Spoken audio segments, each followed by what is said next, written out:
Hello, welcome to your practice video for A Major Arpeggios.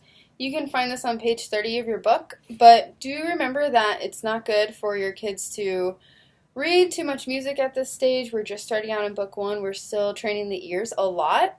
So I'd rather them listen. I even use finger numbers for this. As you can see, I don't use a lot of finger numbers. I think it's better for them to just play by ear and listen because playing by finger numbers eventually has its downfalls.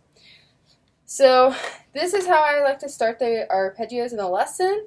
We have this little xylophone, and I've taken out the ones we're not using. So arpeggio just means to arpeggiate, and this comes from the word for like a harp. They used to call it like an arpeggiate or something like that. But it just means that you're skipping notes. And this is a really weird concept for a lot of people, especially if you haven't taken a classical instrument before. But it's very known to musicians that when you play scales, you also play your arpeggios. And as you get older, there's about 8 to 10 different arpeggios that you play through every day. And these just help prepare you for the different chord changes that are happening under the music, a chord being a triad of 3 notes. And so this is technically your A major chord. I'm a happy chord. But we're going to add the A up here at the top as well. Alright, so this on page 30 is letter A. A2, E3, E2, A. Have your child sing it first, then play it. Also sing the finger numbers. So now I'm going to take this open E string out and I'm going to replace it with first finger. Yeah, right here. And now you keep the A and the 2, and you play A2, 1, 3, 1, 2, A. And now I'm going to take the second finger, 2, and now we're going to play third finger, 3. A3, 1, 3, 1, 3, A.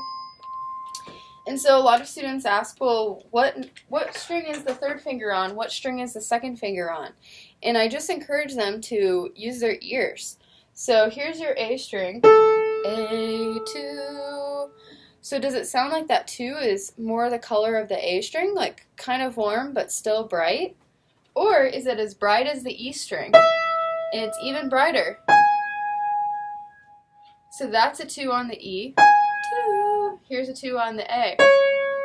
E2, E3, E2, A. Yes, so it's better to sing these, even if you don't practice them and it still feels confusing, just keep singing along at home, and yeah, do your scales every day.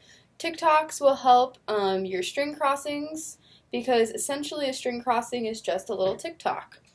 Also, there is a pattern with these arpeggios. You're playing 2 notes on the A string, A2, and then 2 on the E, E3, and now go backwards, E, 2, A.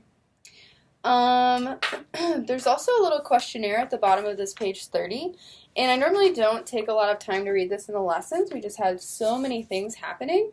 But I think that the Suzuki Association just has seen, such a variety of teachers just saying like they teach Suzuki even though they're not certified, or they say they teach violin even though they don't have any degrees or anything like that. So it's good to,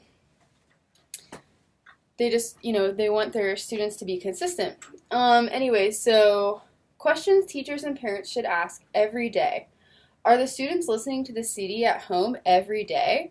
This is so important, and this really makes, I don't want to say like students stand out, because it's not about competition, but essentially it really, divides students and says like, these students don't seem confident or comfortable in their pieces, they're probably not doing their listening, and these other students who maybe parents are like, wow, they're so good, even though they're just working hard. There's nothing special about them. They're just listening, they're practicing every day. Has your tone been improving? I really hope so, and I see it. I don't think I would let you get by with a bad tone. Is the intonation correct? So if you hear your child playing something and it doesn't sound like the CD, I would just stop 1 second, listen to the CD, sing along, and then have your child sing while they're playing to see if it matches up. Has the proper playing posture been acquired? I think everyone's playing position is pretty good at this state. We always want the scrolls to be higher and the left hand to be down, and this just takes a lot of practice and a lot of work. So stick to it, it will come.